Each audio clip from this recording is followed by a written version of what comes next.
Hi and welcome to Lois and Morgana Davidson Art. Today I'm going to be showing you how I paint this simple stormy scene of trees on a riverbank with their reflections in the fairly still water. This is the photograph from Pixabay that I've used for inspiration. I shall leave the link in the description below. As always, I'm not trying to make a slavish copy of the photograph. I'm using it as inspiration in terms of atmosphere and the composition, which I think is really nice with this group of trees on the right. My paper is Saunders Waterford cold pressed watercolour paper. It's taped to my board with ordinary decorator's masking tape, and my board's at an angle of about 20 degrees. It's quite apt to be painting a storm because we have one blowing overhead at the moment. I'm going to be using a limited palette of Payne's Grey, raw sienna, raw umber and sap green and perylene green with a bit of cad yellow for this scene. I'm starting off painting with a large wash brush, painting this sky with wet paint onto the dry page, so I haven't pre-wet the page. So I'll paint around some areas, leaving the white paper for some brighter clouds here and there, and then come down and reflect the sky into the water, and then begin to get the riverbank and the trees and the reflection in before it all dries.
I hope you can see that by using the same colours in the water and keeping the clouds sort of oriented generally in a sort of a horizontal fashion, both in the sky and the water, and getting that little bit of raw sienna and raw umber in the sky and in the water is helping to begin to give us these reflections, and then keeping the sky lighter across the horizon and smaller clouds nearer to the horizon for the distant clouds. And now I'm going to, while the paint's still wet, I'm going to add some some green for those trees in, it's important to say that this mix has to be drier than the paper. So therefore, when I mix up this green to a sort of a mid value and with some dark value perylene green in it, I'm dabbing my brush onto a paper towel first to remove the excess moisture. If I go onto a wet sky wash with wetter paint, then I'm in danger of creating cauliflowers or blooms, and I don't want those here. Sometimes blooms and cauliflowers can be effective as sort of special effects. But the way to avoid getting that in, if you want to get some nicely diffused tree details in wet at this stage, is, as I say, to make sure that you keep your green mixes drier than the paper and the wash that you're applying the paint to. So I've got my riverbanks in now, and I've got my trees started, and I'm going to simply reflect the riverbanks. I'm using sap green and perylene green here, as I said, and then I'll highlight the top of the grass a bit later using a little bit of cad yellow. And then just before leaving it to dry, I will scrape a few tree branches through the damp paint just to get those started off. So we've got some lighter branches. I'll put darker ones in later, and I'll feather in a little bit of tone across the river.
That's all the washes in. I now need to leave it to dry completely.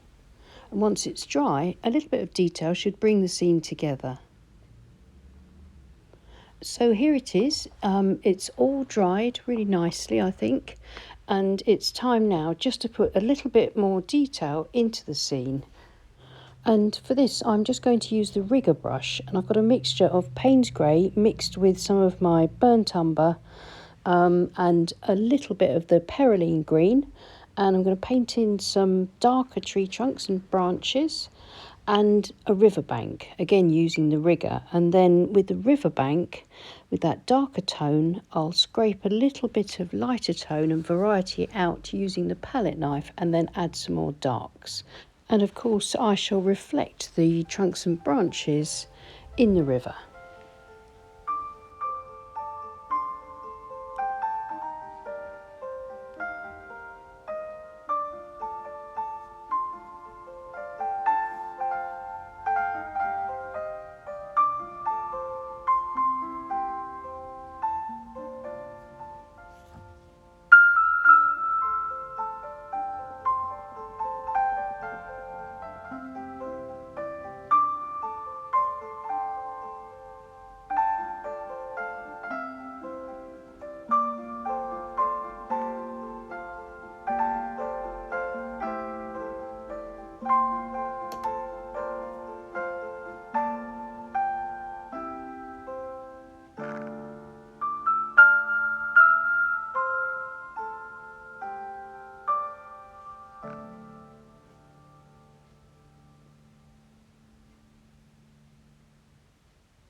So that's just about finished now.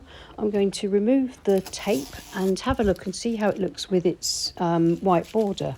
This helps us to imagine it finished and see it with fresh eyes, and we can see if it needs anything else done to it.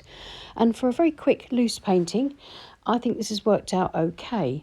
I'm really pleased with the way the main trees stand out well as a focal point, because there's a little bit more detail and they're positioned about a third in, so it follows the rules of thirds.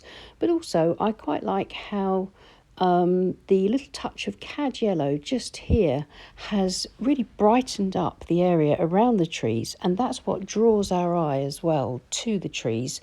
And of course the reflections are working quite well here too.